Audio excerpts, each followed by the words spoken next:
Ladies and gentlemen, welcome back to the True Life podcast. I hope everybody is having a beautiful day. It's Friday. I hope the sun is shining. I hope the birds are singing. I hope the wind is at your back.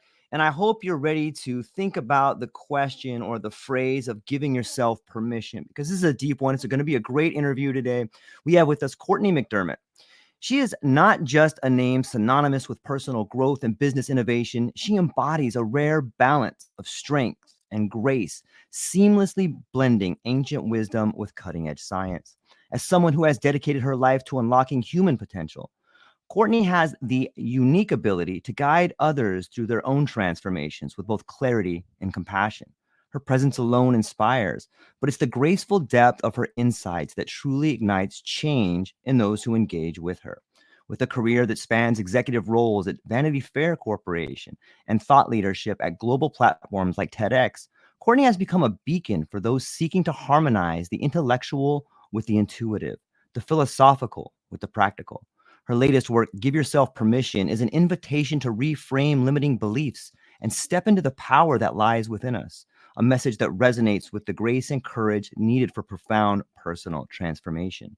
In a world that often reduces personal development to surface level fixes, Cortney challenges us to go deeper, to connect with our innate grace and potential, and to explore the cognitive and emotional landscapes that shape our lives.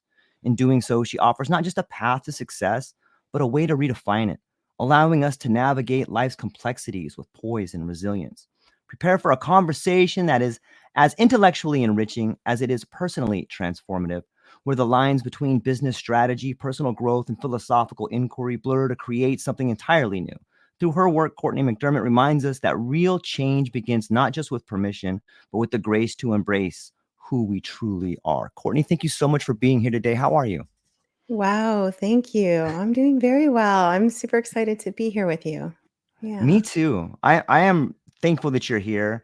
And I'm also very curious how you got to be here, not physically, but in like the mental state that you are. So I'm gonna dive right in. I was thinking about like, wow, what question should I start off with? And I figured we just dive in with both feet. So are you ready for Yeah, this? Here we go. I am. Okay. In quiet moments of introspection, what questions about relationships and awareness do you ask yourself? Ooh, wow. Well, the question informs the answer, right? And so what we're seeking, what we're seeking, I think we already have the answer, right? So we frame the questions around the answer that we're seeking. And for me, it's what's the answer I'm seeking? The answer I'm seeking continuously is that connection with intelligence, I call it, but I also call it God. I also call Hmm. it by a lot of other names. But it's that intelligence that's coursing through us, right? That's Yeah. conducting the trillions of biochemical reactions in our body every second, that is sending electrical impulses from our brains down into our body saying, oh, pick up this hand and move it like this, right? And I am fascinated by that intelligence. I am constantly seeking it in every way that I can. And when it's full on in me and it's operating in me, I feel almost like I'm just this current of electricity that has no beginning and no end. So my questions kind of all sort of mostly or most of the time when I'm being conscious about my questions, they're pretty much all around that intelligence. I love it. I myself and I think a large part of my audience are aware of tapping into the idea that you're something bigger than yourself.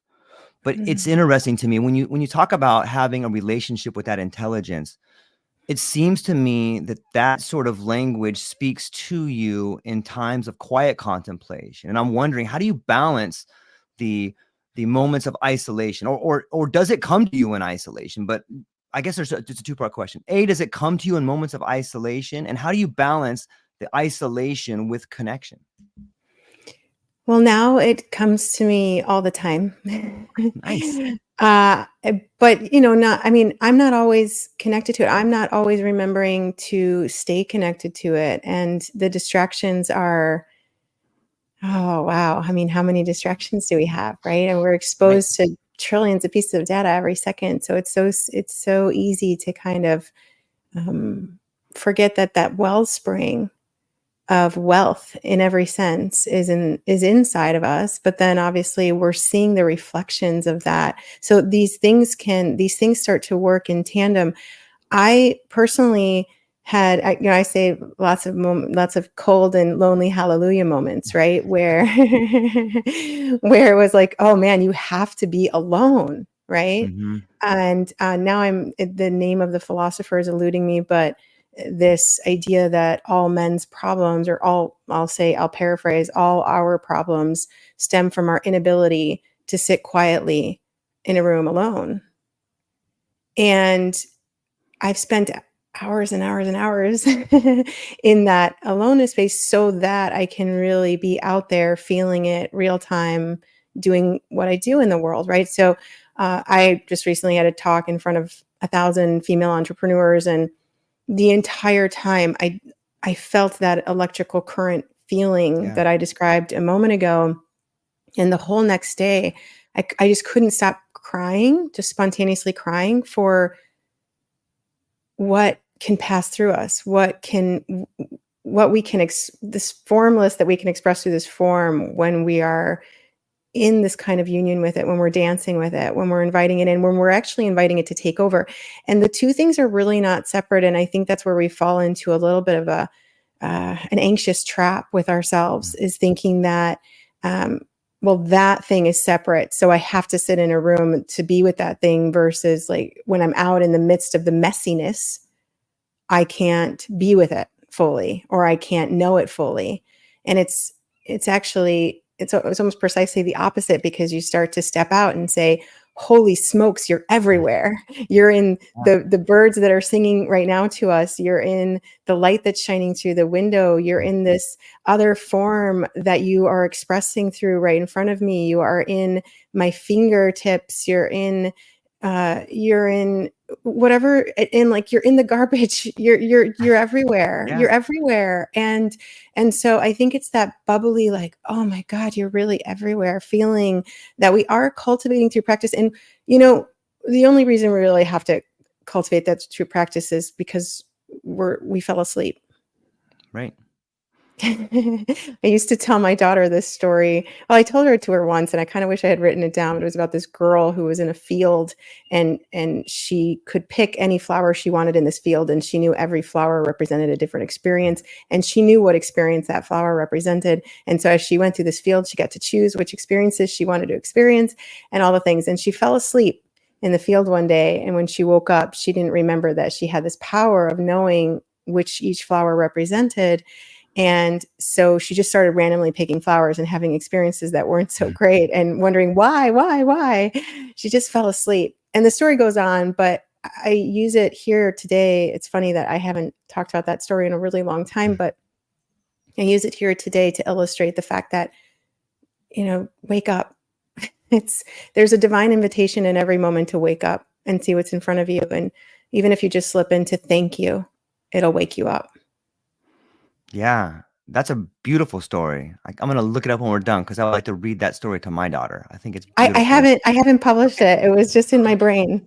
You So write it down. Put that yeah, out. People would love yeah. that.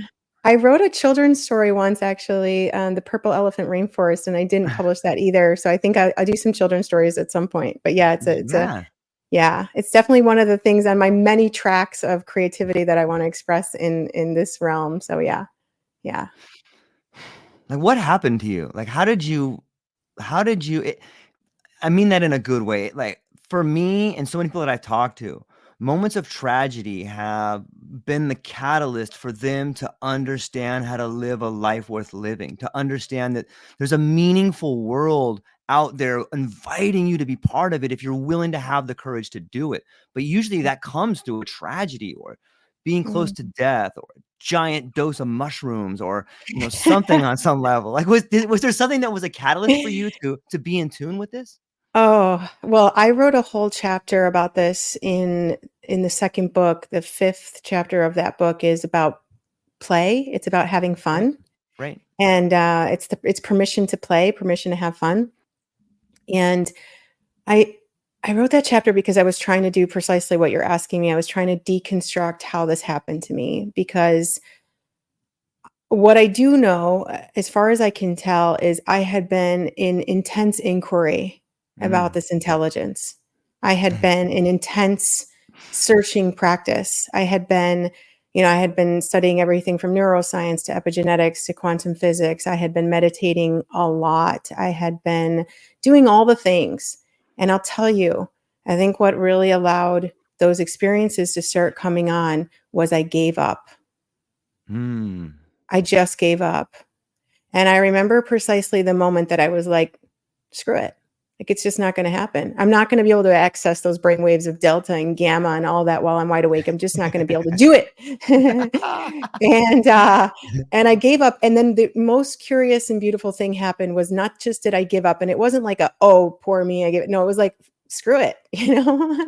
I was on Richard Branson's island not that long ago, and I just, like, part of my presentation, I was like, screw it, let's do it. That's his motto. I was like, screw it, let's do it. Right. So I was like, screw it, let's just have some fun. And and in that moment, I got really goofy. That was the curious thing. I got really Yeah. goofy. I just started, like, because I was at that screw thing, I was just like, well, whatever, man. I might as well have some fun. And I'm telling you, and in that book, I talk about it a little bit. I had a full on 2-day experience of Satori. I was I was in pure bliss. I was, as Ananda. I was just pure bliss, and I had no desires. I had no needs. I had no anything. I was still in the form, but I didn't need to talk. I didn't need to, I could hear everything. I was actually walking around seeing everything in geometrical patterns. Mm. I was in full on what would be a trip Yeah. without, I mean, but the chemicals obviously were inside of me and were erupting and exploding within me. And toward the end of those 2 days, and I mentioned this because a writing came through, and you can read that writing in the 5th chapter, the writing that came through, that's only part of it. But at the end of it, this experience, or toward the end of it, the question came, or the statement rather, if you stay like this, you will never be relatable to anyone ever again. Yep. And I had to decide whether I cared about that or not. And there was a point where I was actually staying at a close friend's house in London at the time, and her daughter and her daughter's friend, who normally were very, I would say, kind of like too cool for everybody sort of Yeah. thing. They came into my room and they laid down on my bed. And I just remember this awareness that humanity giving us billions of reasons to come back. And I came back slowly, but I had never been there before ever, ever so much ever in my life. So it was this profound knowing that, hey, that's actually the truth of who you are, and I got to embody it, and I got to keep it. And I Mm-hmm. think a lot of times these experiences, it's a little bit like in the Bible where it says, you could crash into the wedding party, but you can't stay. But you can also stay just any moment, just wake up. And like I said, sometimes that portal into waking up is just saying, wow, thank you. Just looking around and noticing what there is to notice, that's so sublime. Thanks for sharing that. It's beautiful. It reminds me of like MLK's speech about the mountaintop. Like, I've been to the mountaintop. Like, that's what Ooh, you've been to the mountaintop, right? You've I seen. haven't heard that. Oh, I want to listen. I'm going to write that down after. Yeah, thank you. Yeah, Sorry. absolutely. No, not at all. It's profound, and you're right. You see it not only in biblical or scripture, or another great place to look is the medieval mystics, like the Cloud of Yeah. Unknowing or Julian Norwich, or all of these mystical experiences where people are trying to explain what it's like to touch the fire of the divine on some level. And you could Mhm. be there, but you become a real weirdo if you stay there. You become that outcast. Like, people are like, this guy's kind of lost his mind over here. He's all so Mm. happy and laughing. It touches upon this idea of a sense of humor too. Like, you said, look, I just gave up. I surrendered to it, and then all of a sudden everything's kind of funny. It's like what's your take on sense of humor in this process? Oh, I think the divine loves a sense of humor. I think, you brought in the Eastern traditions, the concept of lila, divine play, that it's all divine play. I think that's the spirit of this essence, is have fun. Why are you taking this so seriously? I mean, we're here today, we're gone tomorrow. But I say that not from a pulpit, because I take it very seriously sometimes. I take it way too seriously sometimes. And I have to remember constantly, give it up. And I also have to remember and I have to be willing consistently, and this is very hard, to die. Really, as all of those great spiritual traditions have alluded to in some form or another, die. You have to die to be reborn. It's a constant process. It's like any flower you watch. And it's so hard to do that because we create characters and Yes. we calcify into those characters. And I talk Yeah. a lot about this in the second book and in interviews I give, is just, you've got to give up that calcification process, which if you recognize that you're calcifying, you will recognize, because there's a tightness to it. There's a constriction to it. There's a heaviness to it. There's a, oh God, the word that's coming is, there's a, there's a tightness to it. Yeah. There's a tightness to it.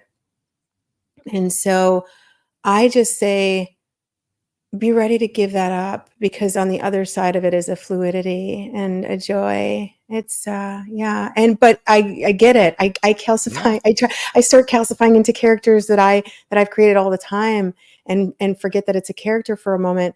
But it is that play thing, to bring back to your question, come back to your question. It is that. It's like, just play. And I have so many friends where when we see each other, we just bounce up and down and we're like hugging. And one of my friends, we do this beautiful thing where we like join our legs and knees together and we kind of like hold each other in this rooted posture. And we're like dancing and we're singing and we're doing all the things when we see each other. And we don't care what anyone around thinks about that, because we're deciding, we're choosing joy.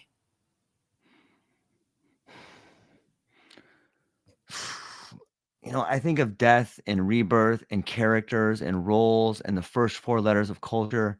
And to my mind comes this idea of, you are very accomplished. Like, you have worked for some of the biggest brands out there. Like, you have succeeded way beyond what some people's idea of success is.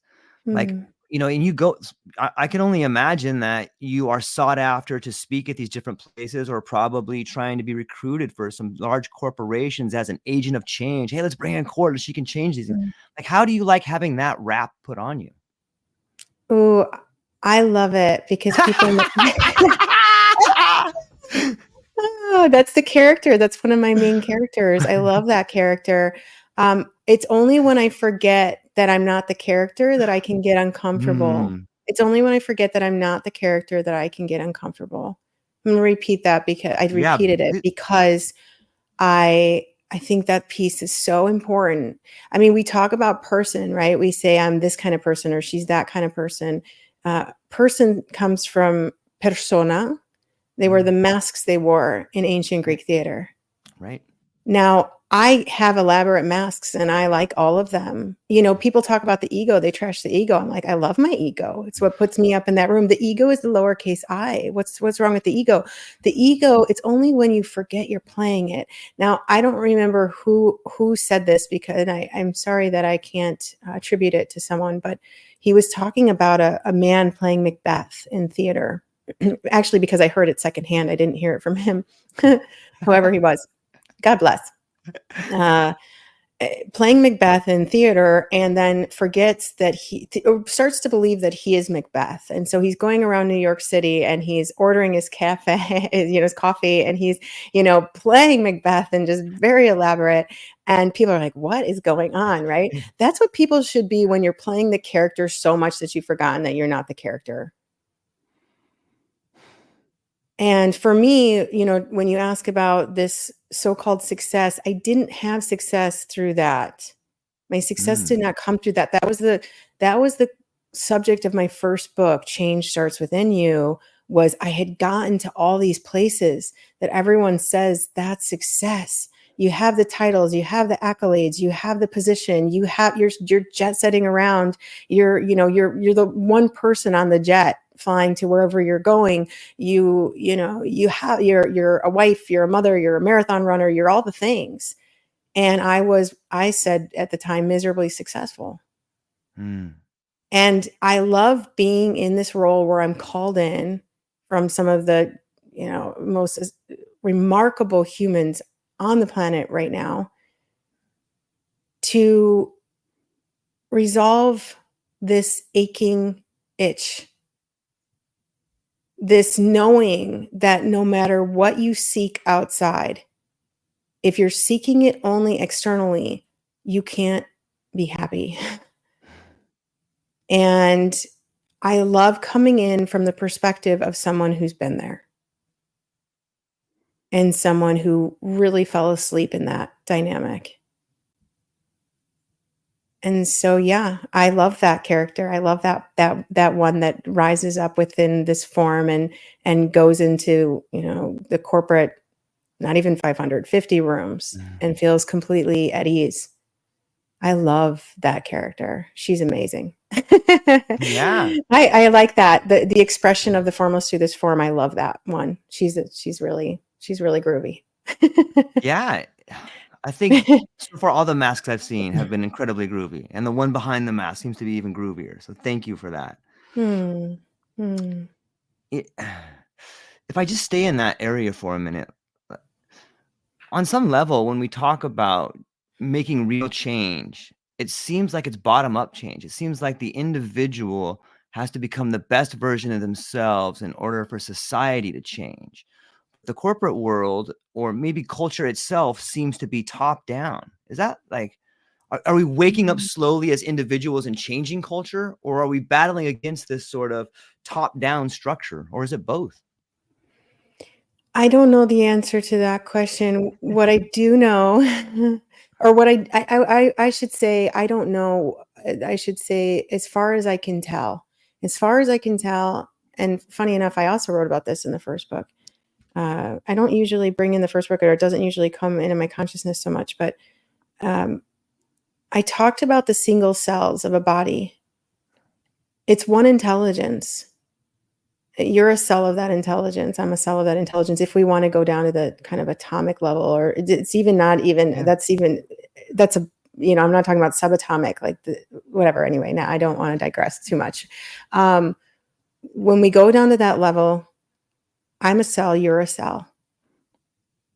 The body, I think, in order to be in a state of health and well-being, which I believe is what you're asking about, enough of the cells have to be in a state of health and well-being. At least a critical mass of those cells have to be. And one healthy cell can inform so many other cells in the body, because an unhealthy cell is a healthy cell is very powerful. It has a magnitude about it. And it has an exponential multiplying quality about it. Whereas an unhealthy cell is much weaker. So it doesn't have the same domino or dominant effect. I think you have to start. I think it was Tolstoy who said, everyone thinks of changing the world and no one thinks of changing himself.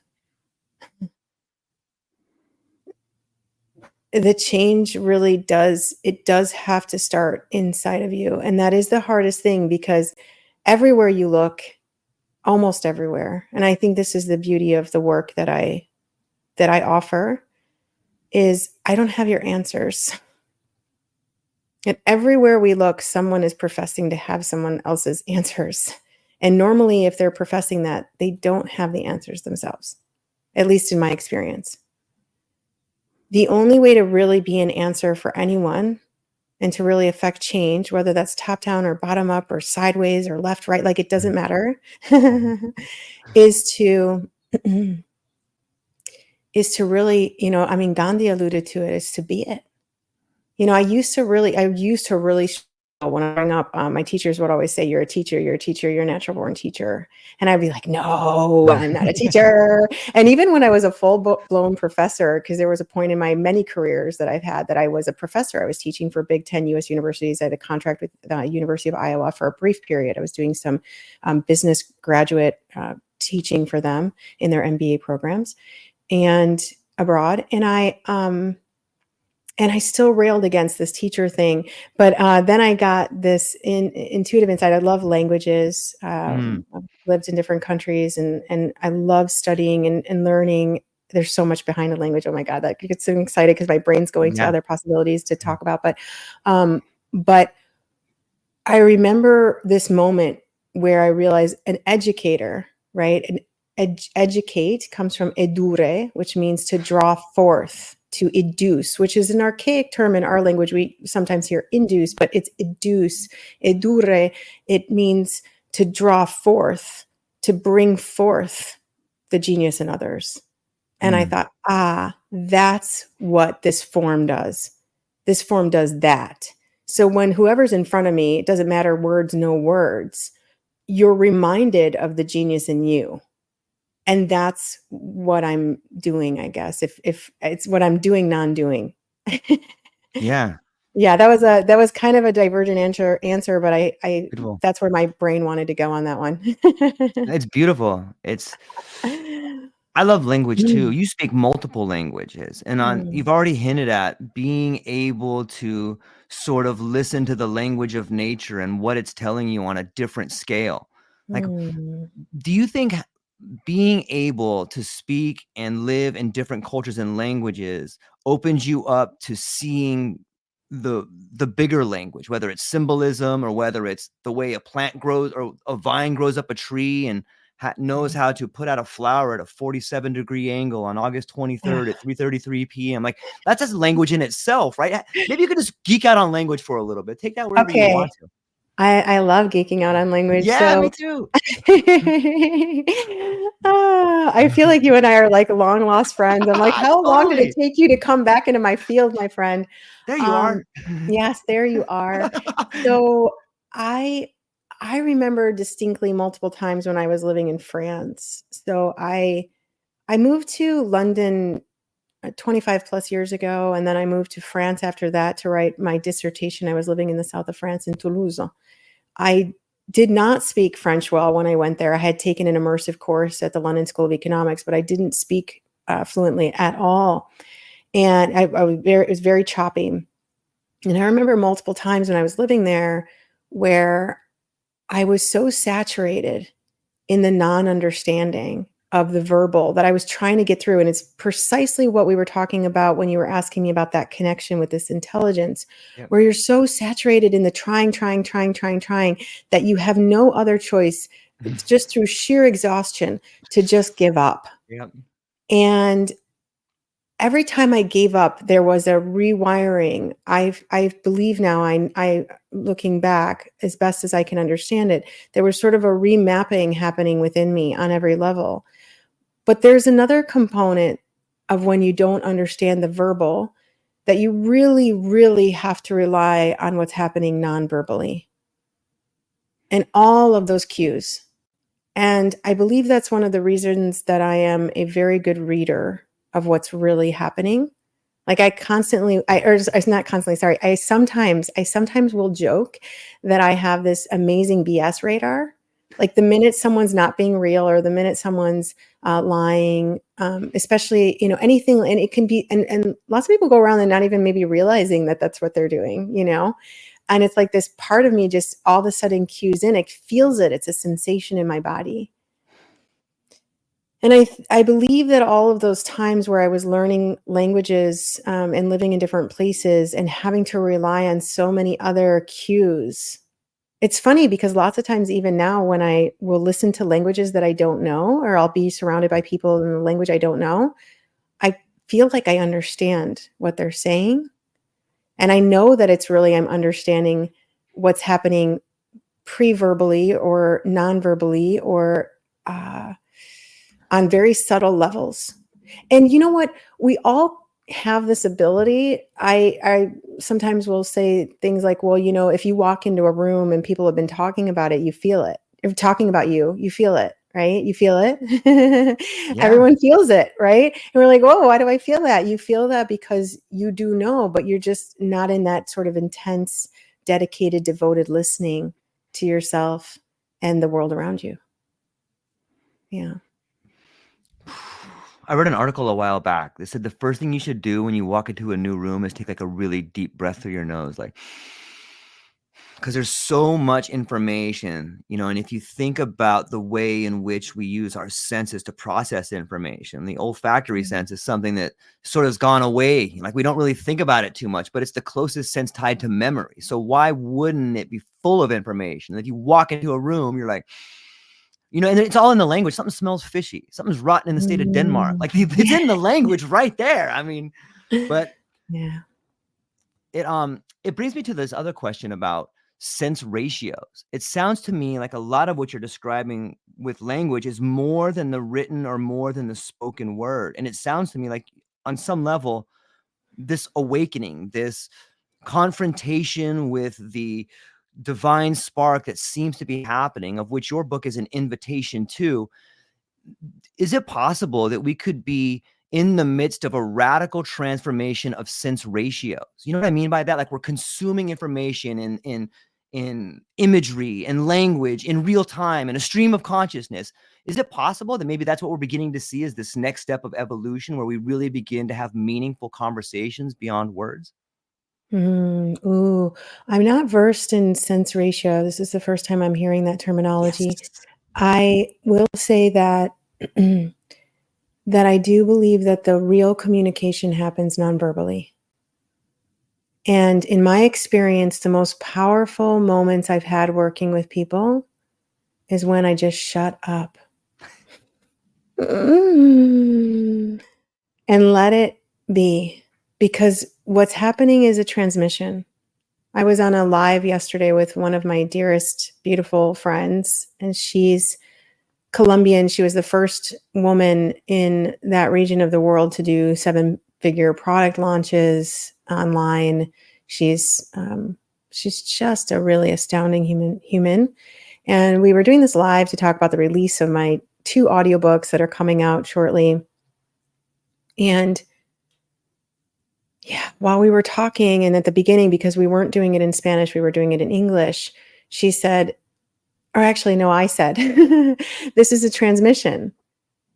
It's not about the language that it's in, it's a transmission.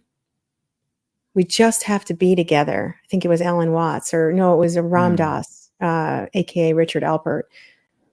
He said something gorgeous in one of his seminal speeches. He said, I'm not going to teach you anything you don't already know, but the perplexing problem is you don't know you know. And he said, anything you write down to take away, forget it. He said, I am using words, and now from here on, I'm paraphrasing, but I'm using words. I'm painting with words. But what you're really getting is behind the painting. It's under the painting. It's not the painting. It's like the finger pointing at the moon. So, yeah. It's so interesting to me that perhaps the best tool we have is language, but it seems so inefficient on some levels. It seems it's such a beautiful gift, but sometimes it's so hard to convey meaning on some level. Like, what you mentioned, that maybe the best thing to do is to just let the transmission come through and be quiet. But what are some other tips and tricks and tools that you have found to communicate meaningfully? I think the words are vitally important until they're no longer important. So just to clarify. And I was listening to this beautiful company of musicians last night. Wow, they were really amazing. I wish I could give you their names right now, but maybe we can include it in the show notes. I'll try to find it. Please. I was listening to this beautiful musician, and one of the things he said, this is, and it was in the song, he said, this is how I pray. His music is how he prays. My talks, that's how I pray. Right now, this is how I pray. Words are vitally important. And it's so important to mind your word, because every word that you utter has a vibratory frequency to it. And we are, if you want to go back to Tesla and those studies and Einstein, it's all frequencies and vibrations. If you want to understand the nature of the universe, I believe this is what Tesla said: understand frequency and vibration. Your words have vibratory frequency to them. They are vitally important. They are the way in, they are the portal. In my work, the words are absolutely essential until they're no longer essential. And the moment they're no longer essential, poof, there's an explosion. There's an up, however you want to refer to it. I don't really like to think of levels of consciousness or up leveling or anything like that. It's more, it's an awareness, it's an opening, it's a knowing, it's an embodying. It's that every cell is it's singing with it, it's dancing with it. Yeah. Yeah. That is a phenomenal answer. Thank you for that. Mm. When I think about awareness, like the more that I think about it, the less I think I'm aware. But there's so much awareness out there. What is your relationship with awareness, and how has it changed over like the last 10, 5, or last year even? You are, by virtue of your experience, you're always aware. That's the one thing you always are. You're always aware. The question is, what are you aware of? That is the question. I love it. Right? Where are you choosing to direct your awareness? There's so much there. And this is one of the reasons in my work. I mean, one of my current speeches that I give on stages around is kind of tying in some core concepts in neuroscience and epigenetics and quantum physics and things like the reticular activating system and the wavicle. And I think I'm actually going to drop this speech from now on, but but it's been a really beautiful portal and gateway, because it's a reminder that what you're experiencing is the product of where your awareness is in any given moment.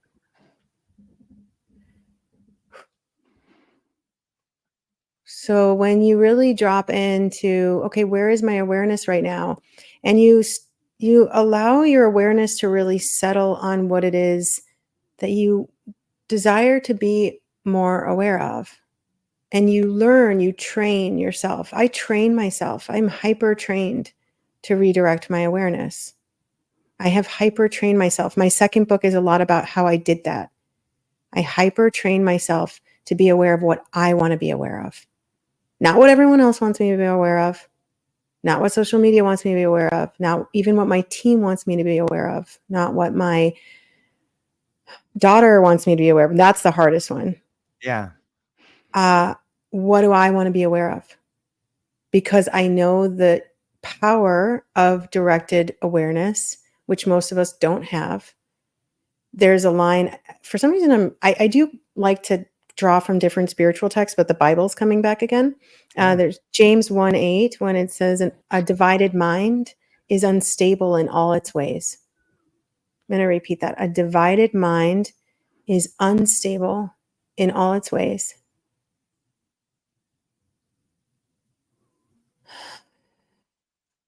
For me, when my awareness, when my consciousness is flapping all over the place, I'm like a fish out of water. And when it is unified behind a central concept of my choosing, I'm like a dolphin swimming and flipping and in the water and really experiencing that harmonious, groovy, dancing nature with it. And I think that's, to come back to your question, you're always aware, but what are you choosing to be aware of or not choosing? And I think that's also a very important question. We know so little still about the mind. When people talk about programming, they talk about rewiring. Your brain is like this vast ecosystem. It's like the ocean. And, yes, we can talk about synapses and we can talk about neural pathways and we can talk about all of this, but there's the mysteries. Like, we don't even know the origin of thought. I can't point to a part of your brain like the prefrontal cortex and say, aha, the electrical impulse is coming from there. We don't know. The question becomes, which electrical impulse are you going to give your energy to? Or even better, once you have, I found to be even juicier, once you've done that directing process, how can I relax into this one unifying principle and allow it to do what it needs to do through me and trust in that wholly and wholeheartedly? But that goes in a whole nother direction. So I'll come back to you. I'll come back to you.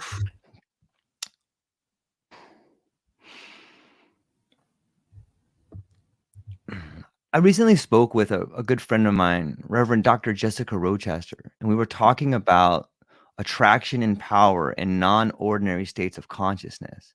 And I feel like you have a really unbelievable sense of awareness and have visited some idea, way more ideas than I have ever visited. But I'm curious, what is your thoughts on the idea of our relationship with power and attraction? Well, the thing that just came up for me before maybe we move into power and attraction, big ones. The only source you really have to study if you really want to do like some intense study, and probably really if you want to move into power and attraction, and we can talk about maybe different meanings and possibilities for that, is inside of you again. So it's like we go outside, we want all these, we're seeking these answers, we're searching, and it's like, does he have my answers? Does she have my answers? Who has my answers? And that's fun for a while, and that's actually very informative. And depending on where you're going, if what I say is, if the source is pointing the way back to you, great, stay with it. You're the one with the ruby slippers, you know? Yep. So power and attraction. Well, we have so many misguided ideas about power and attraction, I would say. Our misguided idea about power is force. Our misguided idea about power is force. Our principal misguided idea about power is force.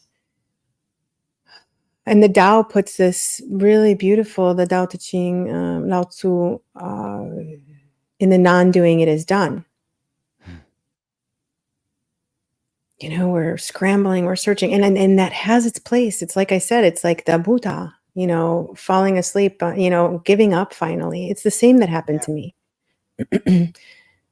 Although mine was slightly different because I just got really goofy as well. And I've seen that the times where I've done that in other places has been so wow, amazing. And the reminder to stay in that place.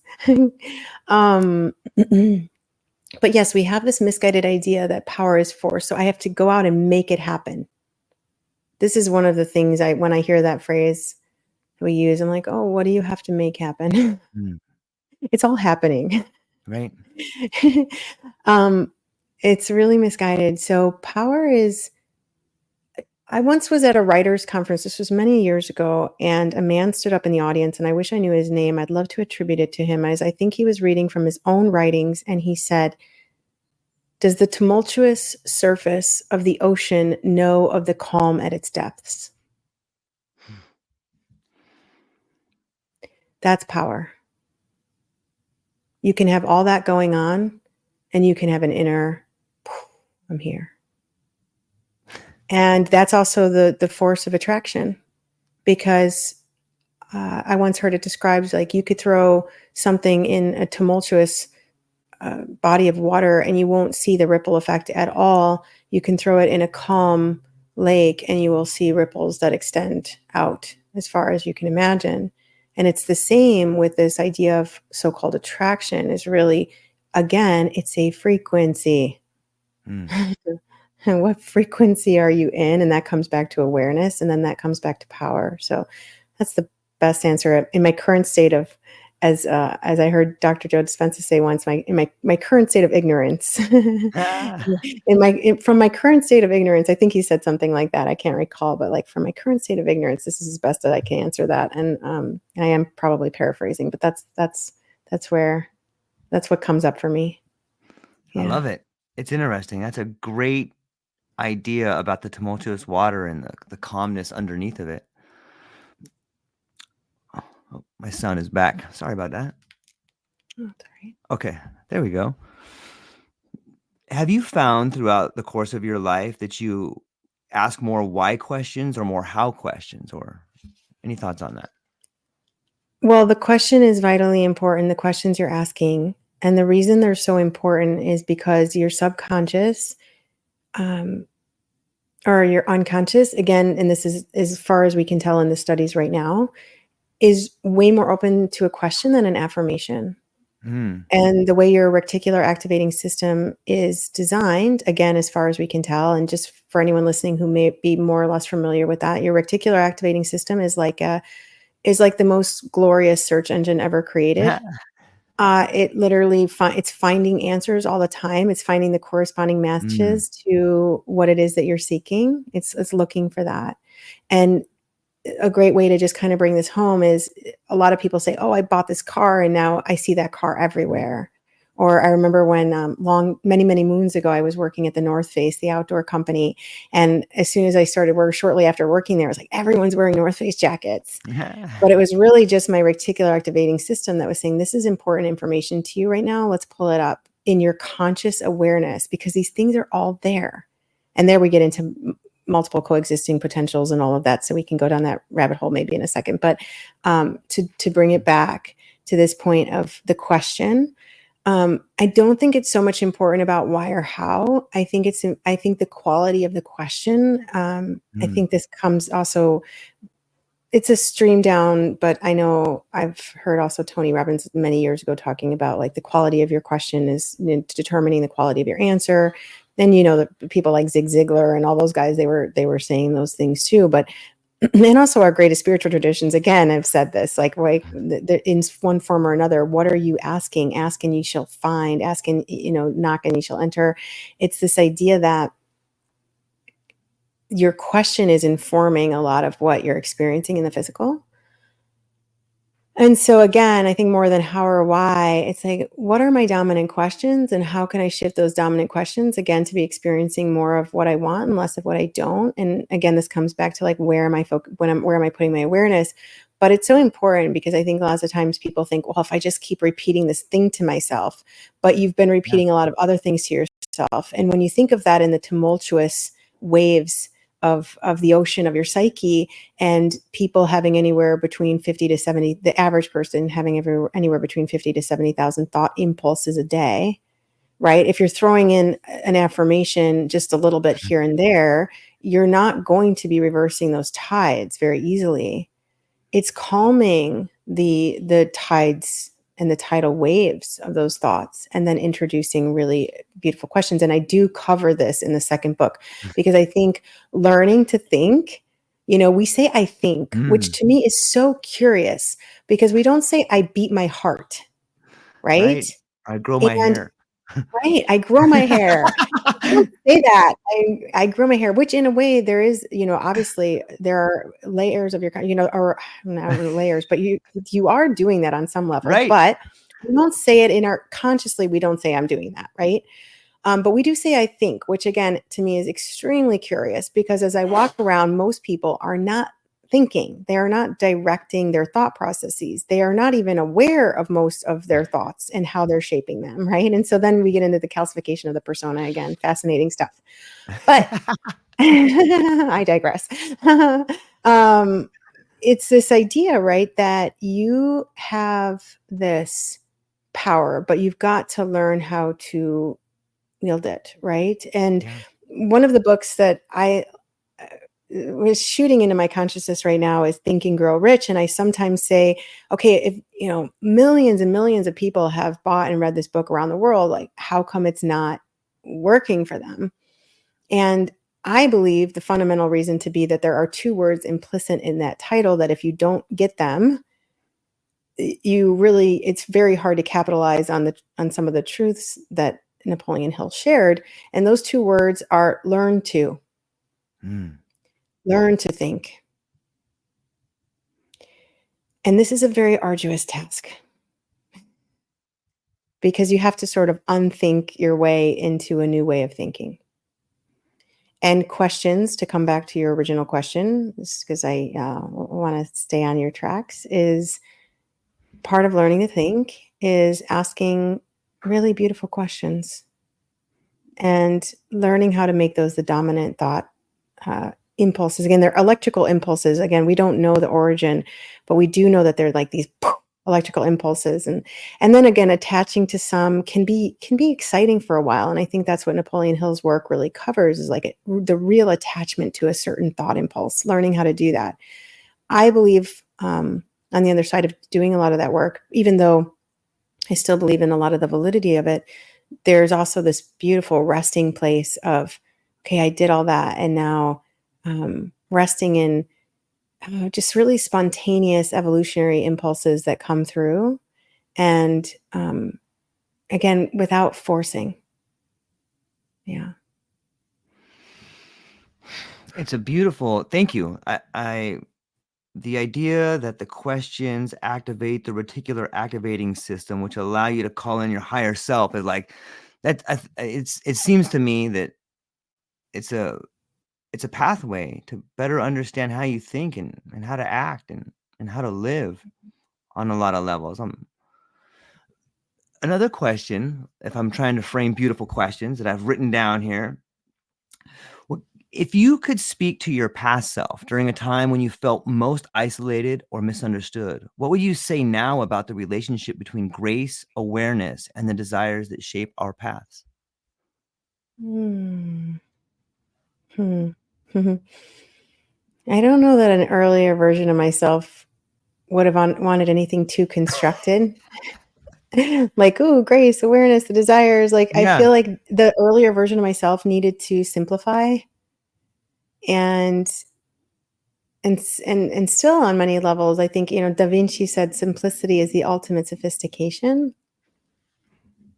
And I think what I would offer, if she was ready to listen to it or not, to earlier versions of me, and even to current versions of me, it's okay.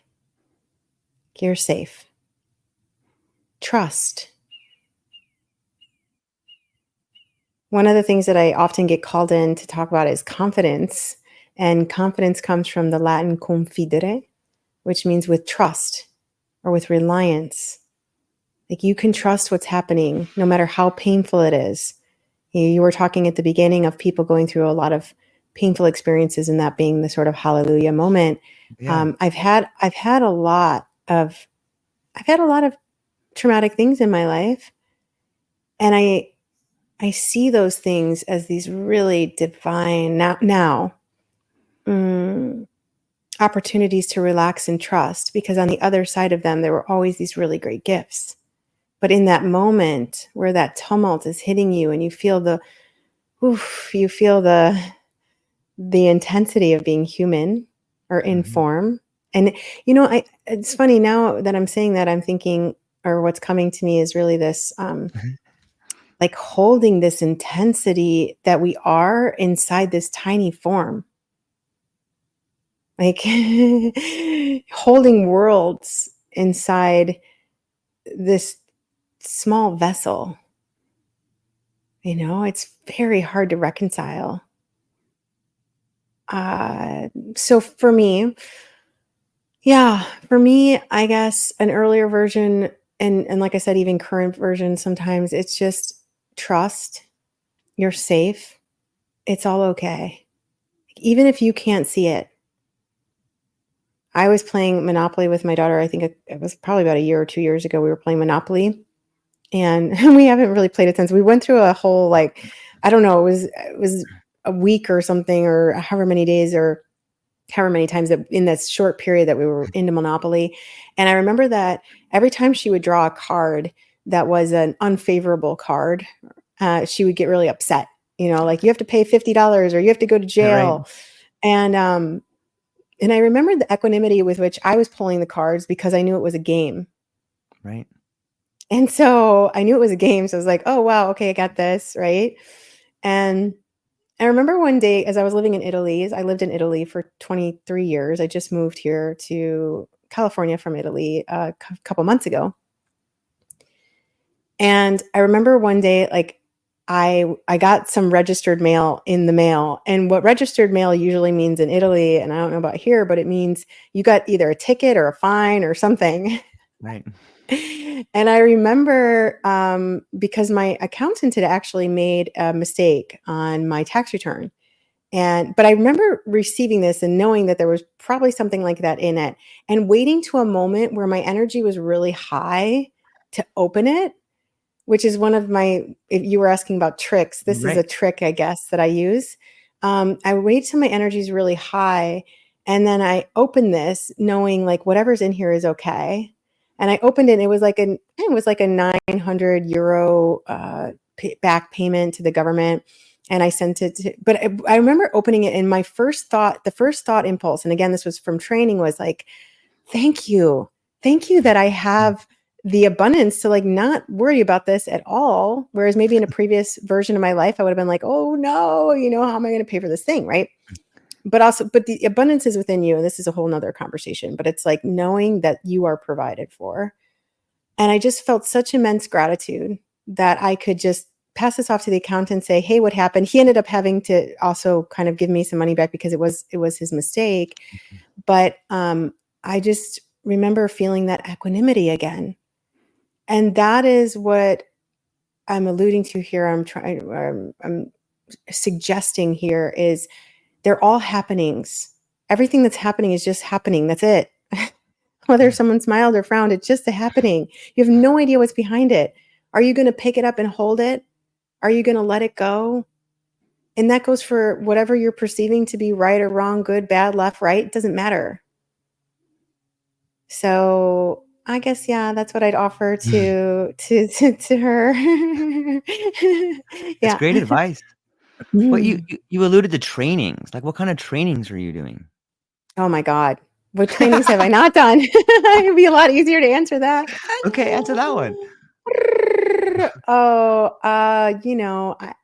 I'm fascinated by learning, I guess. Yeah. I love learning, and I love learning about anything that's related to human potential. Mhm. I've practiced many different modalities, but I don't think it's the modality. I think it's the intention behind the practicing. It doesn't matter what you practice. Uh, different strokes for different folks. I think it's really connecting to what works for me, and you'll feel that, and that'll shift and change mostly. Like, I know one of the things that almost always works for me is dancing. Like when I'm really dancing, like when I don't give a crap how anybody, whatever, it's just like, I'm really dancing. That's something that is, I get the energy moving through, because, we have a lot of stuck stagnant energy. It's really easy in the physical to get stuck stagnant energy within your physical form and even within your field. And I really strongly believe in letting, learn whatever helps you move that through.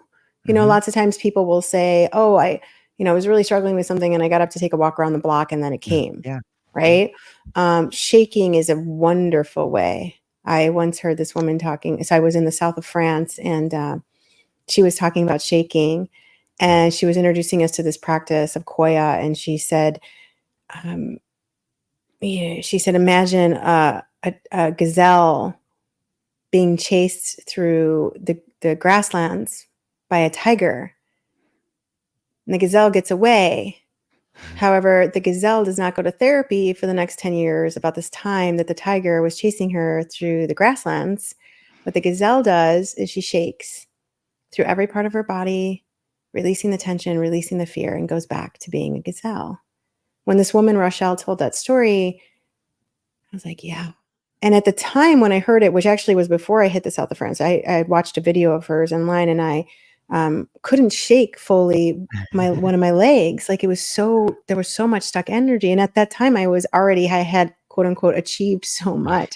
And I was like, now reflecting back, I even mentioned this the other day. I was like, I don't know how I did all that without the free flow of energy, it was just sheer will. And I can be like that. I'm very dogged. That is something that I think that you see a lot in people who get there, is like this determination of come hell or high water, and kind of whatever I have to sacrifice. And that's a hard thing to reconcile. My God, because for me, this I struggle to find the words, but this relationship with this intelligence that I was talking about at the very beginning, it is my number one thing. And that does mean that it's my number one thing. And that's really hard sometimes for people, even myself, to accept. Like it comes before everything else. And that's, I would say, my practice is around that.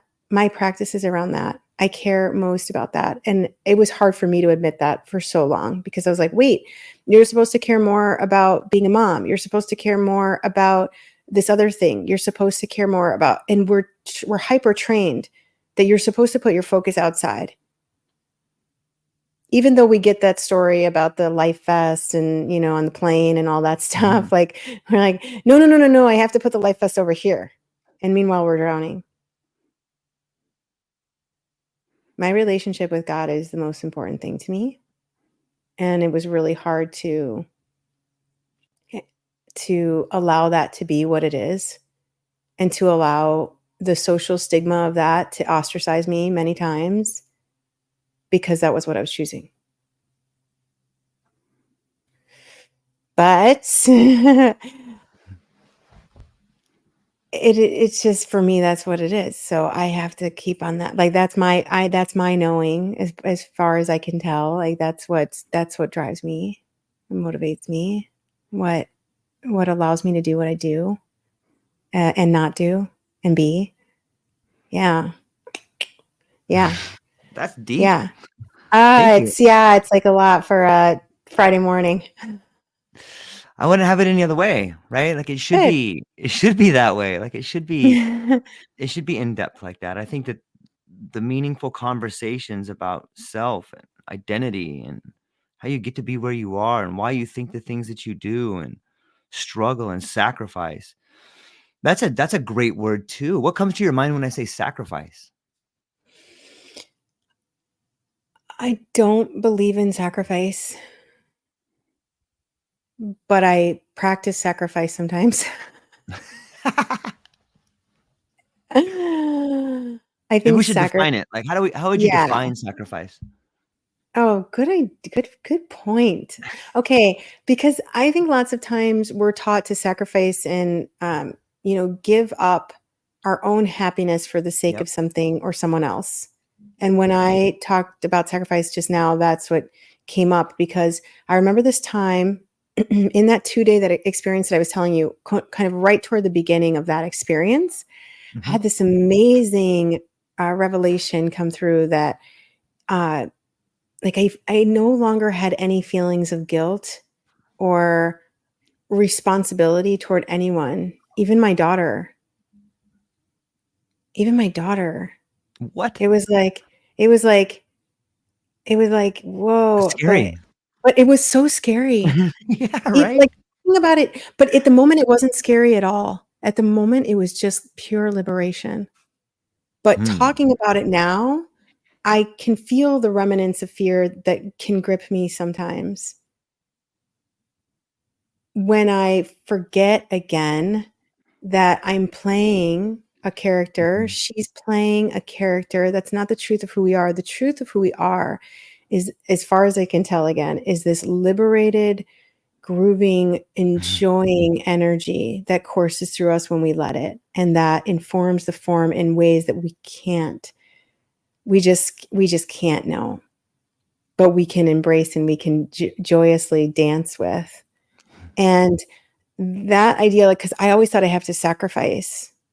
Even moving here was really funny, because I never thought I would move back to the US. And my daughter really, really, she was 2 years like, I want to move back. I want to move back, or not move back. I want to move there. She had never lived here. She was born and spent her youth in Italy. And she really wanted to go. And I was married for 18 years, but we were we got separated and divorced and transitioned out of that relationship into something new a few years back. But I guess that's been about 4 years, maybe. I don't know. I have a very bizarre relationship with time, but it's and she wanted to come here, and so after a while, and she wanted to move to Illinois, and I grew up in Illinois, and I realized at a certain point I was like, my nervous system cannot do Illinois. Yeah. So at first I thought, oh, I'll sacrifice to do that because she wants this.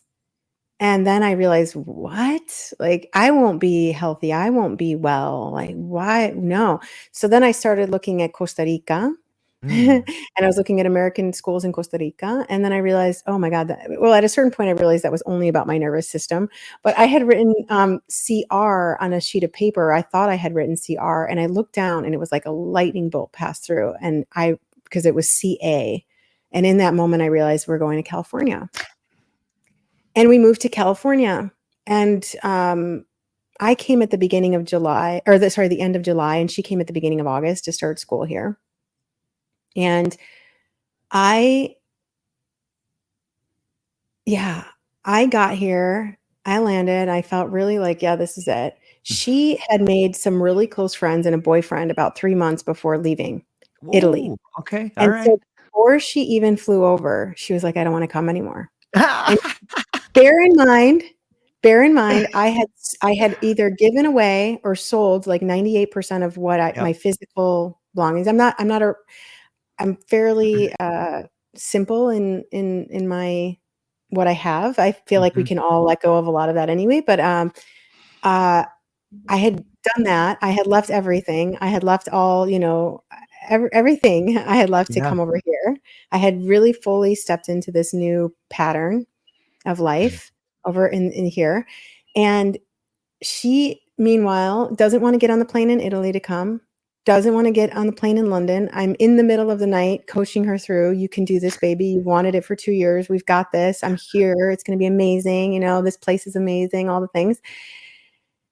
She gets here. She does get on that flight. I literally thought she might not get on that flight. She gets here and she's miserable.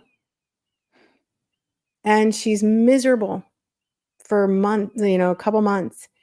And she's determined to go back to Italy. She wants to be in Italy. She wants to be with her friends. She wants to be with her boyfriend. And it's like, holy crap, I have to surrender here too.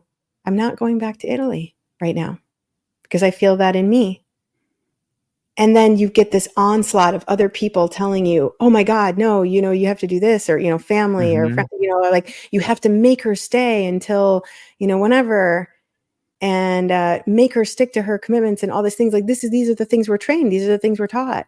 And I'm supposed to sacrifice and I'm supposed to grin and bear it no matter what she's, throwing at me and how hard it is for her to be here and how much she just is railing against it. And every single day I've got to, just fight that fight. And she said something to me. Oh my God. She didn't know she was quoting the Tao essentially. Yeah. But she said to me one day, she said, Mom, if you don't know what to do, don't do anything. And I realized, and I had to realize it in wave after wave after wave after wave. I don't know. And if I'm not having a clear instruction, I don't need to do. And she is back in Italy now. And I am here in California. And the constant reconciliation and trusting in that is a real challenge. But it's again a dying to versions, a dying to programming, a dying to conditioning, a dying to what other people say, a dying to quote unquote good intentions, a dying to responsibility, a dying to sacrifice, a dying to all of that. To be willing to rise again. This is what the resurrection is about.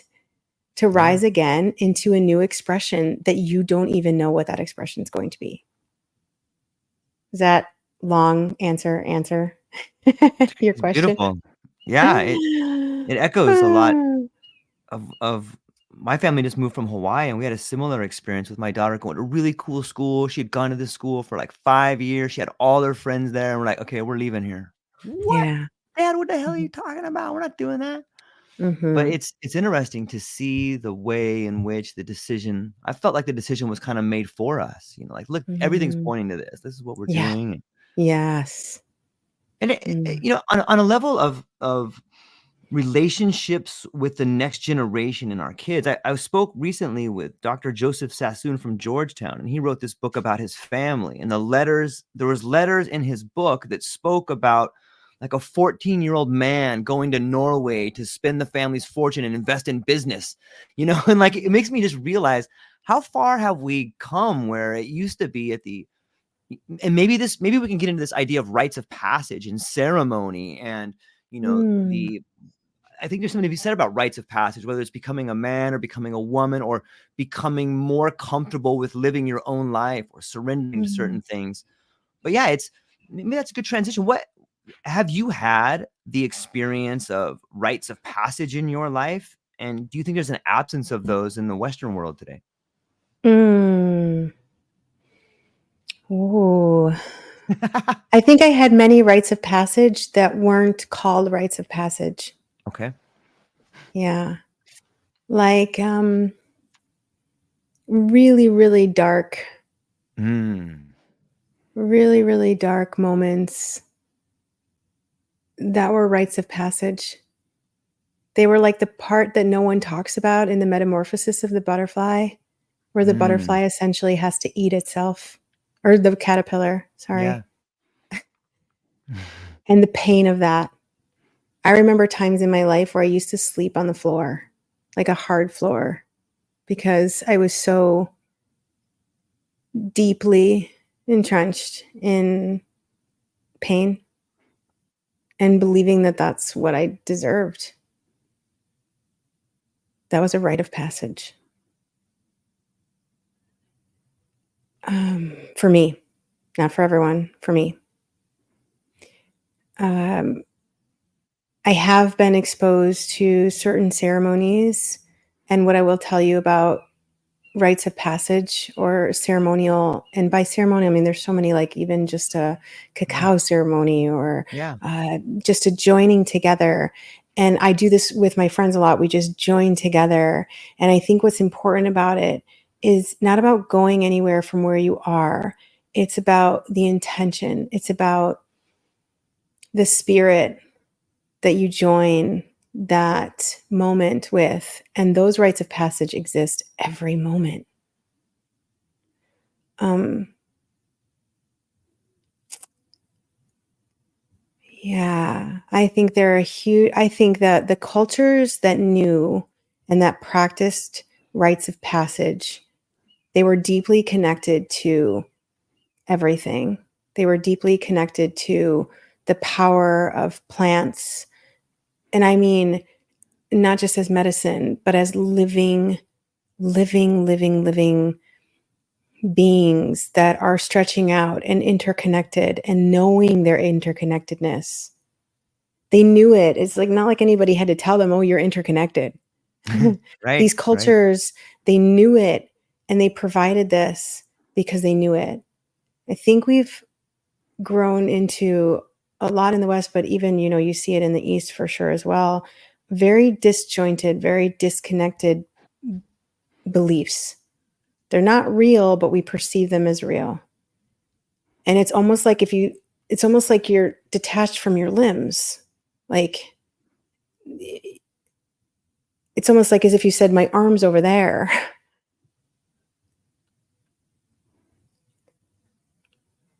Mm. I believe rites of passage is like, let's join it all together. Let's remember. It's a remembrance. Aristotle said all learning is remembering. Hmm. And it comes from rimembrare. It means to put the members back together. And I think as far as I can remember, that comes from, again, Greek mythology, where I believe Isis was her lover's parts had been strewn throughout Right. the world, and she went to collect them and put them back together into a single unified form. I think that's what we're seeking now. I think that's what we've always known, but we have like really, yeah, fallen asleep. And as a result, a lot of our behaviors and beliefs and mental constructs have reinforced that, like, I'm separate from you, I do this thing over here, I'm so great, whatever that looks like. Mm-hmm. And I think the remembrare, the remembrance is like, oh no, actually you're me, and this is self talking to self, trying to understand self. It's all pretty trippy, but it's all ultimately, like, if we go down to the smallest unit of matter, and we go down to quantum entanglement, and we go down to a lot of those theories that, as far as I can tell, again, from what I've read and the scientists that I've studied who've studied that, is this knowing that, we there, you can't one of my most favorite texts on this concept of, like, entanglement and everything came from Michael Talbot, and he was talking about a fish in a tank bowl, and having two cameras on it. So if you look through the lens of both cameras, if you're seeing the reflection of both cameras, you see this fish, you see what appears to be two fish, but one is always affecting the other. So if one goes in this direction, the other one's going in that direction, right? And so we're trapped in this illusion of, like, we're looking through multiple lenses rather than that single lens of knowing, like, oh, actually, that's just one fish in that bowl. I loved him. Oh, it's such a shame that his physical got to, he contributed so much. He passed, or he transitioned into out of human form, like, really, really young, but he was an amazing physicist. And he wrote a book called The Holographic Universe, in which he describes this precisely. And I think that kind of gets to it. That kind of gets to the point of it, is like, we are always affecting each other. It's like the butterfly effect, right? And the minute we really know it, right? We really know it. It's a lot easier to become way more conscious about our decisions, our thought patterns, our questions, all the things we've been talking about today. So, yeah. What do you think is the most beautiful spiritual part of science? Ooh, I think science at its core is spiritual. I think that's where Einstein was going. Einstein was going there. Also because in its purest form, science is supposed to be pure. It's not, because it's never not, because human consciousness is always looking for, it's very rare that you catch a scientist, like I think Einstein was in his later years, going for what they don't know. Most scientists, as far as I can see from the scientists I've studied and engaged with their work, is they're looking for a specific probability outcome. So they engage with the field with the intention of finding a specific probability outcome, even if they don't really want to admit it, and they say they're not biased and all of that. They're looking. And this is why you see scientists, leading scientists, cutting edge scientists, with diametrically opposed findings, because you are finding what you want to find within the field. And the potentials, as far as we can tell, are infinite. So you are lighting up that particular quark or boson. Fabulous. You're seeing that flash into existence the moment you're placing your awareness on it. Fine. Fabulous. Nothing to say. Einstein, toward the end of his career, where he was looking for this formula on, I think it, again, translated roughly, probably like a unified principle, or there's another name that's commonly used for it that I can't recall right now. But Einstein, I think he said something gorgeous. He said, he was such a guru. He said, I want to know the thoughts of God. The rest are just details. That's where I would say is the intersection, but also the truth of all our seeking, not just our scientific seeking. Science is this way that, for most people, lets them in. This is why I will typically talk about that intelligence as intelligence, and I will maybe sometimes, but not very often, choose that instead of God, because we have all of these connotations around this idea of God. God, or this intelligence, is the animating force behind all that is. That's all it is. I don't know how else. It's what's governing the path of the planets. You're not sitting there saying, is the sun going to come up in the morning? Is it not going to come up? Is it going to come up? Is it not going to come up? You are trusting in whatever that intelligence is. And when people tell me they don't have faith, I'm like, man, if you didn't have faith, you'd be dead in the water. You got faith about 99.9999 some odd percent of what's occurring, both within you and without you. Without it, you would not be able to exist in this human form. You'd go out of your mind, which a lot of people do, because they can't trust. but you have to trust. And the more you relinquish that infinitesimal amount that's left over that you think you got to control and you got to make it happen some way, and it's got to be this way or else everyone's, the sky is going to fall. The more you do that, the more you will open up to like, wah, what Einstein, I think, was talking about. For example, one of the many, Talbot was talking about that as well. All of the people who have really made an impressionable imprint, have left a remarkable legacy, they were talking about that in some form or another. Yeah. It's beautiful. One of my reoccurring guests that I have on, who's a good friend of mine, and I think an incredible academic scholar, is Dr. David Solomon, and he's much like you. He speaks many languages. He speaks Greek, Latin, Hebrew, and he's read all these sacred texts and manuscripts in their original form. And he just has this really unique way of like putting it out there for you and allowing you to digest it and move around the material. And we got into a conversation about the leap of faith.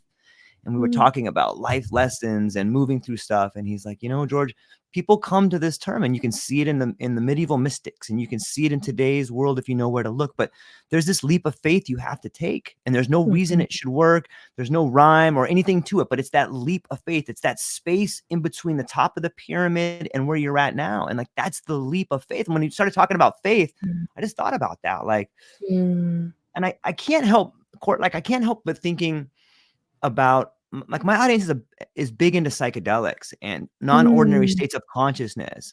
And I'm curious to get your thoughts on that. I don't know if you're available to talk about that, but is that okay to talk about with you?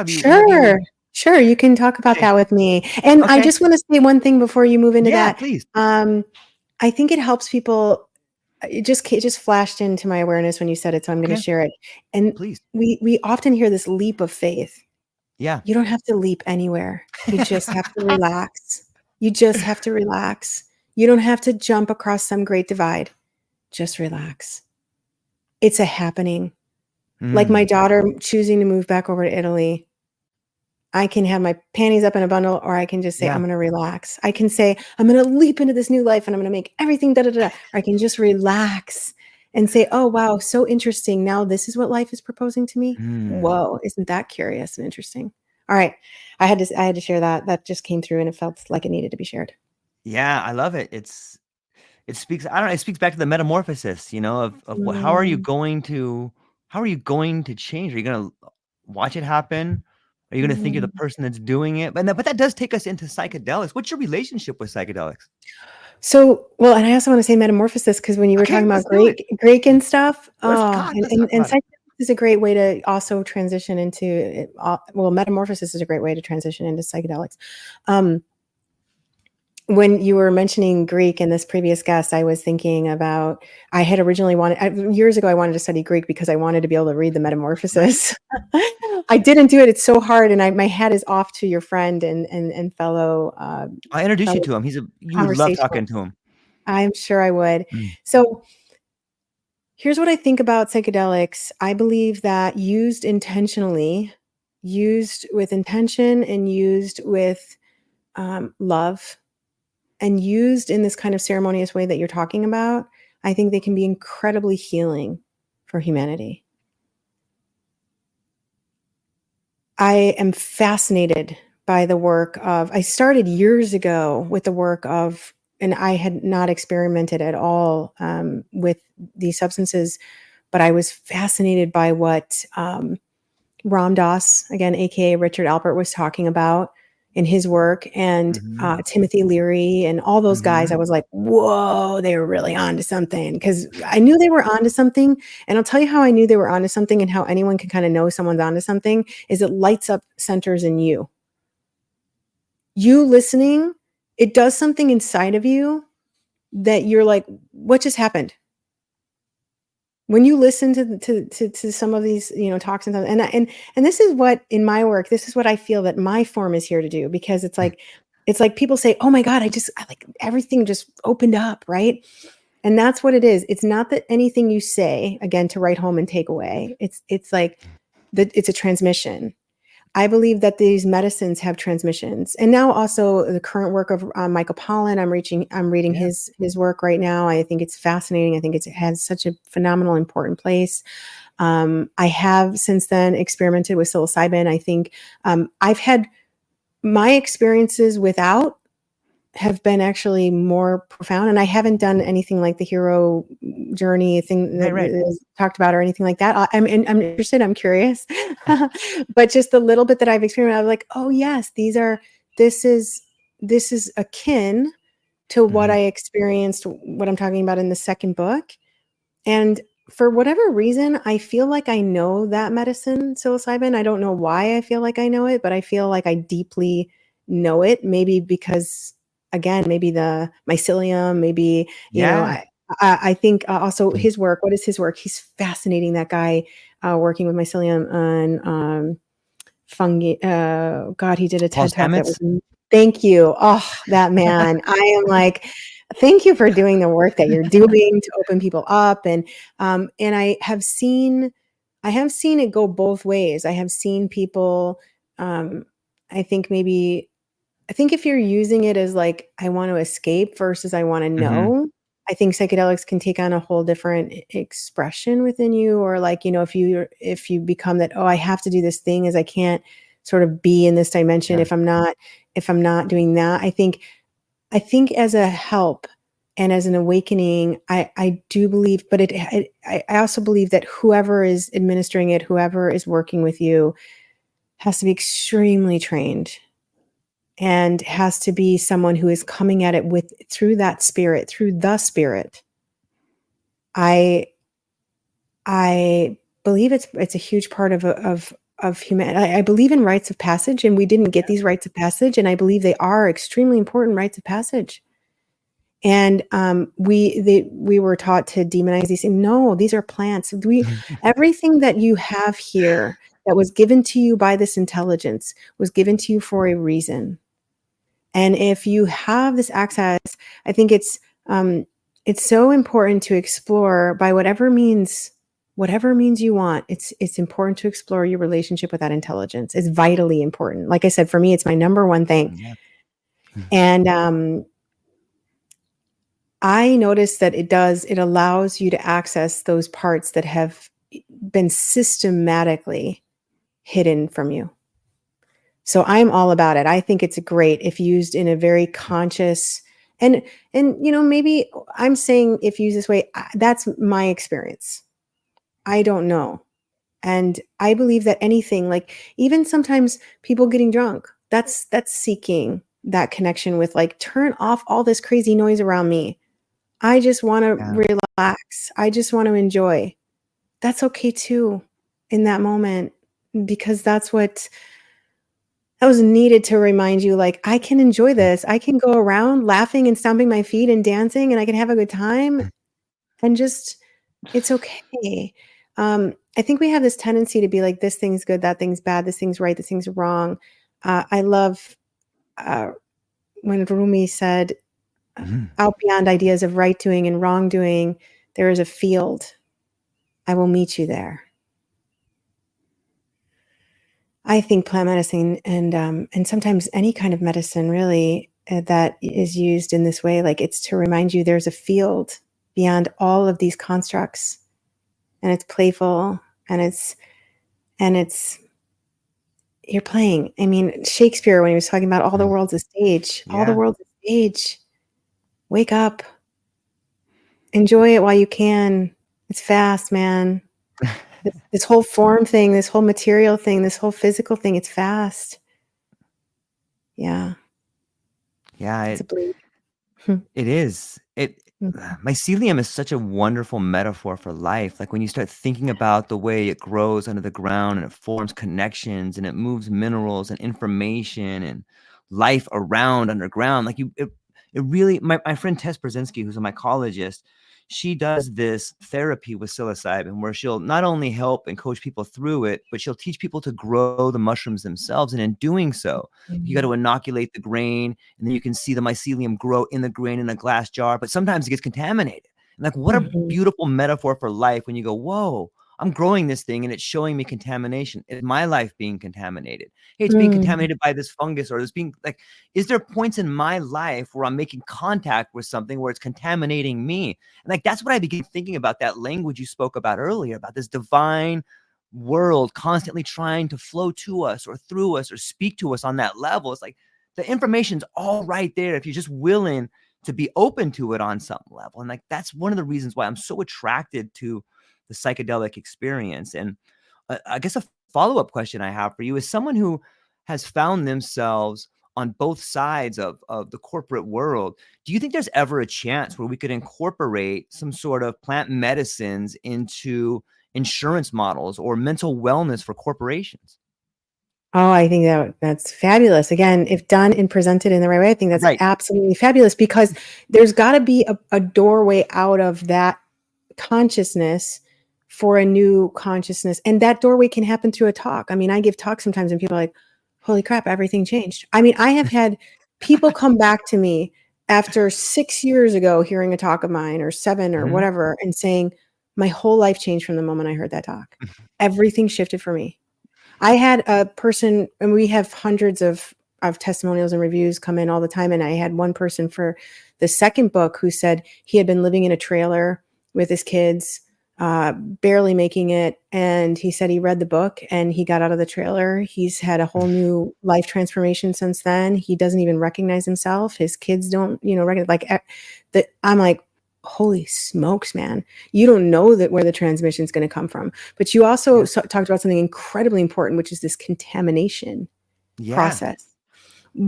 When we see that, we think, oh no, this is bad, like throw it out or get rid of it or whatever. Like contamination is, or when we say, oh, that this fungus is growing there, whatever, that's for it to die.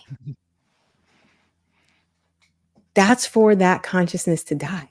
So when you feel contamination in a part of your life, it's like, oh, that consciousness is ready to transform, to change form. And the contamination is allowing it to do that, because the contamination is, by virtue of its very nature, eating it like the chrysalis. So it is vitally important. It's vitally important for you to feel that contamination, because contamination is saying, ready to die to this consciousness so we can awaken to this other one. And the idea of bringing some of these ancient rites of passage into places that have gotten really contaminated Well done. is a way for that consciousness to more easily and gracefully flow into a new representation of what's possible. Again, potentials in the field.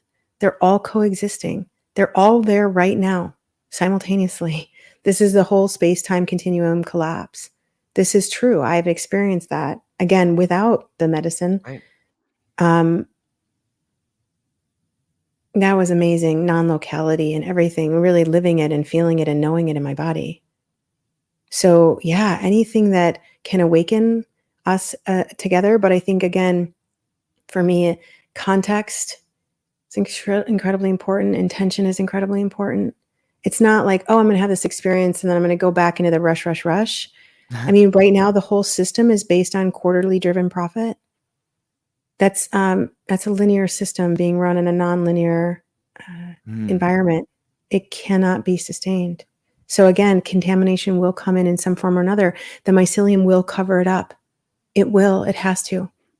It will ground it down into a new life. That's why when people are like, oh my God, I remember years and years ago, I somehow became an expert in the field of sustainability, which I thought was quite amusing.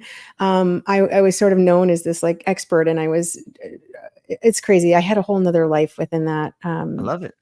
Yeah, I was, it was like, it was crazy. I was heading up corporate sustainability, for my company and corporate communications. And then I was, became vice president for this other outfit and working, it was nuts. It was like a whole nother phase of my life.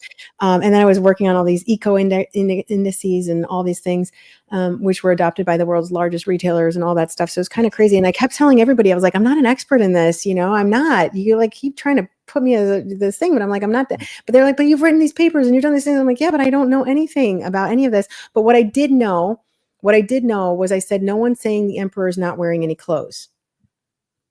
We're trying to solve the problem at the level of the problem, which is to paraphrase from Einstein. But we're like, oh, just divide your trash and reduce your emissions. And I was like, dude, that's great. I know that it's coming from the spirit, but really it's like the cell, the microcosm has to be in a state of health and well-being for the macrocosm to be in a state of health and well-being. I was talking about it. It was the thesis of my first TEDx talk, and it was the thesis of my first book. And sorry, I really get on when I'm talking about that I love it. because I really get on when I'm talking about that because of, again, like no, everyone thinks of saving the world. No one thinks of saving themselves. And where my mind was going with that was everyone saying, like, oh, we need to save the world or we need to save humanity. It's like, no, it's just changing form. It's the first law of thermodynamics. Nothing's neither created nor destroyed. All the potentials are coexisting. You're just going to change form.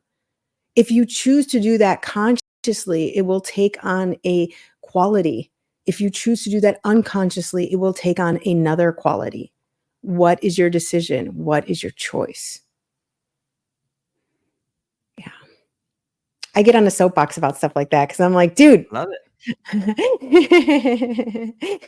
It's the wake up in me. Yeah. It's everywhere. It's screaming on some level. And I've never Yeah. heard it put that way. Like you're changing form. You want to do it consciously or unconsciously. Like that's a great way to put it. Mm, mm. When I think about sustainability, like it's such a paradox to me because you hear so many people talking about this grand, greater good idea of sustainability, but most businesses are run on a platform of excess consumption or like how you can't have those two things together. You can't have excess consumption and sustainability.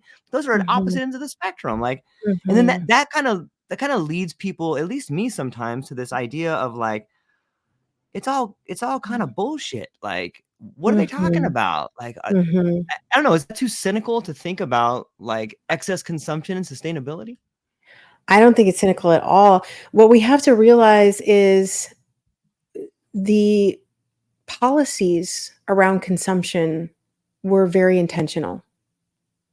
They started, I believe, after the Second World War, shortly after the Second World War.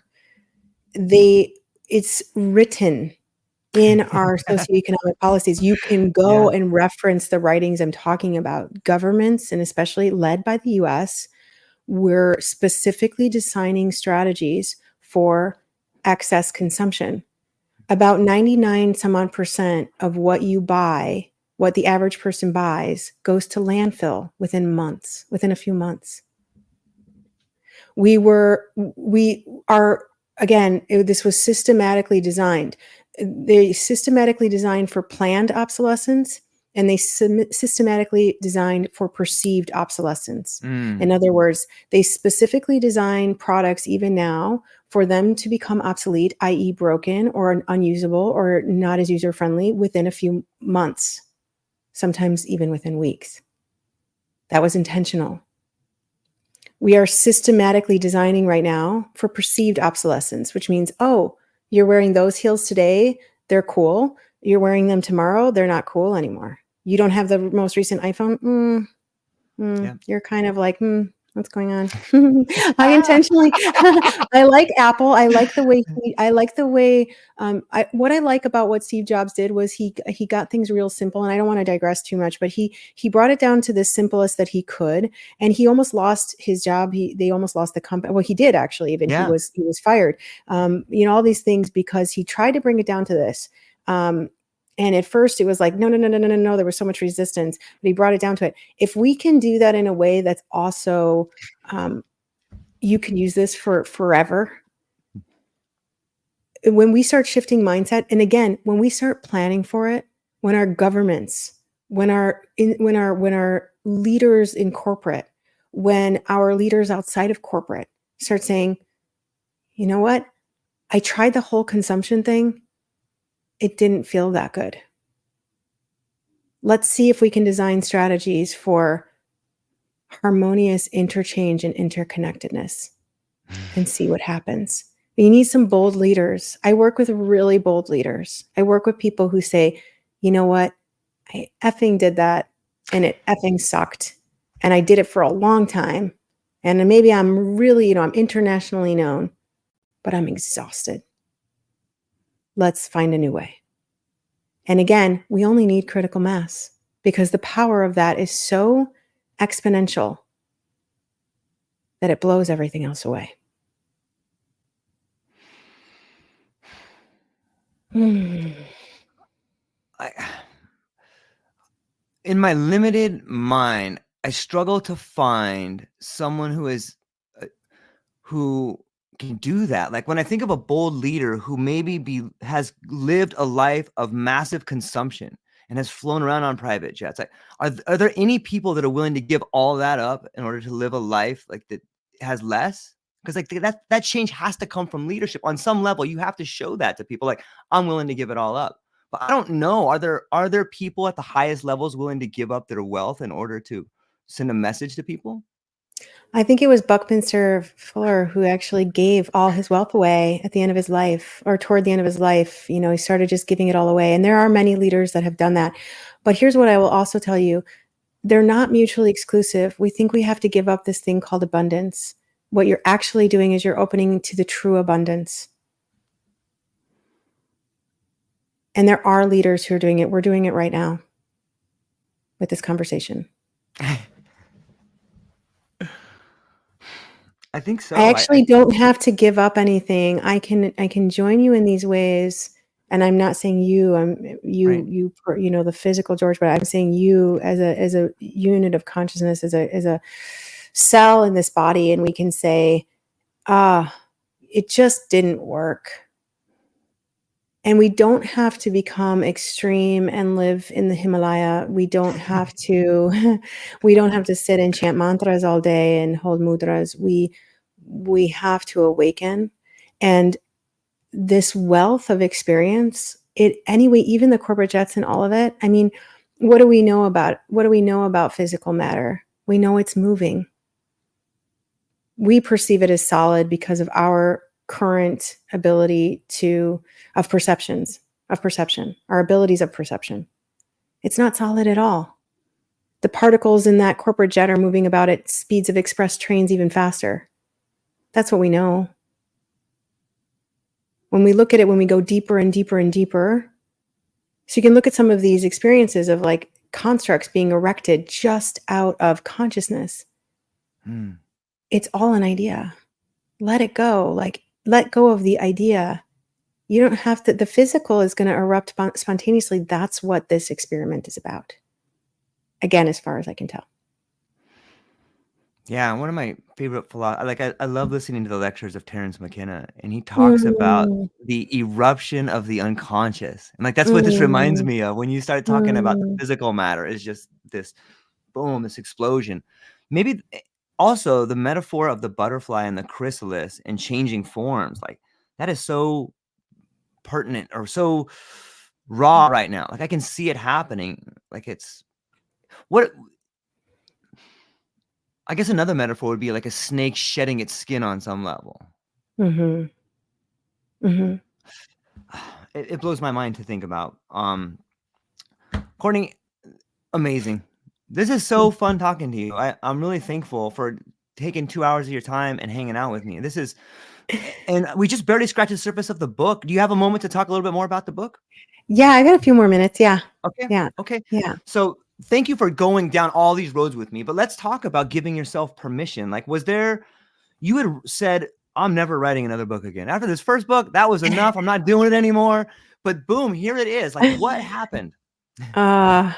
Well, it came as a kind of a download, actually. I just got this message, give yourself permission was like, it came as something like a message that was really needed. And it's funny, I was being interviewed the other day, and the woman said, to whoever was listening, she said, if you think you've heard this before, you haven't. Because it's not like, give yourself permission to do all the things in the ways, like even when I talk about being happy or whatever, or free, it's very much in the vein of everything we've been discussing here. But the chapters, individual chapters came also, the structure of the book came immediately as a message, like give yourself permission to do this and this and this and this and this. And I guess it was also a reflection of everything I had seen. I had seen people at the upper echelons of their game all over who were struggling to really, truly give themselves permission. Like, can I take this costume off and be safe? And what I love about that second book is, as much as possible, I try to really put the science together with a screw all that non-approach, like screw all that, because that's also giving ourselves permission to know that we don't know, and to be really okay with the not knowing, so that we can step into these new potentials. And I feel like definitely a lot of the book started out kind of in the more linear fashion and having that structure, and then it morphed into this very non-linear exploration of what's possible for us. And again, as far as I can tell, those potentials are unlimited. It's really like, how far can your consciousness can it expand at an individual level? How far can it expand into these possibilities, into these other, coexisting, pre-existing, always existing potentials? Yeah. It seems to me like your relationship with uncertainty is really connected. I don't know if that's the right word to use, but like your relationship with uncertainty is a beautiful one in that you've embraced it. Like, and it sounds to me giving yourself permission is sort of a guide in order to be comfortable with uncertainty is it's a banger. Like, it can really change your life in some ways. Is that the invitation of the Ariadne thread that runs through the book, or what else do you want people to learn from the book? Is it uncertainty? Is it giving yourself permission? Like, what is the things that you really want people to grasp when they read this book? Ooh, I actually love that you said your relationship with uncertainty. Wow, that really was like, yeah, I really like, I feel that. I love that, because that is my training more and more, is being comfortable with this uncertainty, with this, like, holy crap, look what life is doing now, That's scary. Yeah, like the story of my daughter. I mean, it's like, Right? holy crap, okay, wow, this is what life is doing right now, and really allowing life to do that, and to relax. And I think that is one of the central teachings of the book, is really learning how to relax yourself into that, to really relax yourself into it. Like, because lots of times, especially when people are really high strung, they're like, I'm relaxed. Like, of course I'm relaxed. I do all the things. I do the yoga and the nidra and the meditation and the thing, and I'm relaxed. And I can go to cafes in the middle of the day, like all this stuff. And I'm like, yeah, I get it. Yeah. This is a deep relaxation on the level of your nervous system, but also a deep relaxation on the level of the mind, and a deep relaxation with this intelligence, like almost the way you would want to surrender to a lover, where you're just like, like, oh, I'm just with you, and it just is so good. And it's definitely been, I've been practicing that art, and I think the main things I wanted to really transmit was definitely the relaxation piece, but this deep relaxation, which goes hand in hand with one of the other main transmissions of this book, which was trust. And everything I was hearkening back to earlier, this confidence, or to harken back to earlier, was, confidere, with trust, with reliance, like, oh, I can actually trust this. I can relax and trust this. And I would say those were the main transmissions, but I also wanted to transmit this possibility of potentials. Like, when I'm going around and I'm giving speeches, normally I don't use slides, but over the last few years, I've been using a couple slides, because I wanted to show the audience a picture of me from 10 years ago when I was in corporate. And well over half the audience can't even recognize me. They do not recognize me as the same human being. Is that the picture with short hair? I do have Black short hair in shirt? this picture. No, I think I'm wearing like a green vest. Okay. But there's so many different, like, I feel like any picture you look at me, I'm not the same. And Yeah. this, but like 10 years ago, you see this dramatic sort of, you see this dramatic difference. Um, and like I said, to the point where people don't recognize me. And then you'll get this, just this from the audience when people start to like, holy crap, that is like, you're in that form somewhere, right? Like on some Yeah. level, they like recognize there's some comparison that they're still able to make with the form. But I've had spontaneous changes, drastic changes. And my clients have too. So the other transmission from that book, and it's straight off, like right off the bat in the intro, is what's possible. And one of the things I've studied a little bit, because I study these, I go into also different areas of like human, also psychoses and things like that, to really try Yeah. to understand the nature of transformation, of change, and what's happening and how we can inform the form in different ways. And one of the ones that I've studied a little bit is multiple personality disorder. Mm. And I feel like when unchecked and when unwelcome, it's very, very wicked, right? But what it reveals to us about human potential is our capacity to change instantaneously in ways that I am aware of, that have no scientific explanation whatsoever. So, for instance, someone with terrible eczema, when they change so-called personality, and again, persona, when they change character, the eczema will vanish instantly. Certain things that were before unavailable to them, like speaking different languages, will become available to them. We also see this in other cases, not just of something like multiple personality disorder. We see it, which has a different name now. I can't recall what it is, the psychological term or the psychiatric term for it. But we see this also with young children who have access to languages that they were never exposed to. We see this with near life death experiences where people have access to information that they hitherto didn't have, or before that moment didn't have access to. And so, yeah. So what I also wanted to come as a transmission is, you think you're this thing, you think you're this character, but you're not. So yeah, I would say those are the main transmissions of that book. Yeah. Sold. I think everybody within the sound of our voice is sold. Like it's a real pleasure. And I really I admire your ability to talk about change in the ways that you do. Like I think your command of multiple language probably has a really incredible way in which you see the world. And I am looking forward to seeing this book becoming a national bestseller if it hasn't already. Is it out yet? Can Okay. people go and get it right now? Yeah, both of my books actually are bestsellers, and not just in the US, but also abroad, and in multiple categories. And they've been out. The second book has been out for a year, but the exciting thing is that the audiobooks are coming out now. So Okay. it is my voice, and I had the Nice. publishers actually tell me, because I had been pushing it, because I had so much going on, and then and then, as life does, it just was like, no, it's time, in the midst of everything else, right? So I was in the midst of this international move, and the publishers came back and said, we need it within the next 3 months. And it was right in the time that I was moving. So I had to go to the studio every day and record, but I was insisting that it be my voice, because again, it's a frequency, it's a vibration, it's a transmission. And so we had multiple offers for other people to do it, but I said, no, it has to be my voice. So Yeah. I am so excited. Those are coming out right now.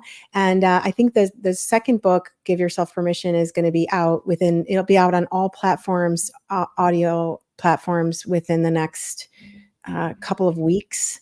And the other one, Change Starts Within You, will probably be out within about a month or two from now, from this recording. Yeah.